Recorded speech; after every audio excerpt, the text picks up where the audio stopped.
నువ్వో రాయి నేనో శిల్పి, చెక్కుతున్నంతసేపు నిన్ను నేను చెక్కుతున్నంతసేపు,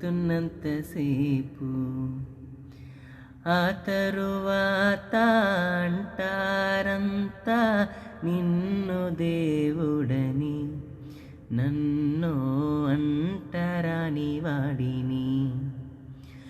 నువ్వో రాయి నేనో శిల్పి, చెక్కుతున్నంతసేపు నిన్ను నేను చెక్కుతున్నంతసేపు,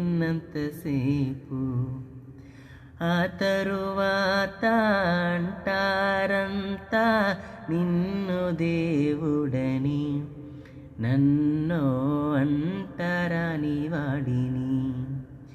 నీ గర్భగుడినే కట్టేటప్పుడు నేను పెద్ద మేస్తిరి, అది పూర్తయ్యాక లోన కస్తా ఉంటే నన్ను బయటికి తోస్తీవి. నిన్ను మేలుకొలుపగ డోలు సన్నాయి నేనే వాయిస్తిని, కానీ నిన్ను తాకే భాగ్యం లేదా, నేనేం పాపం చేస్తిని.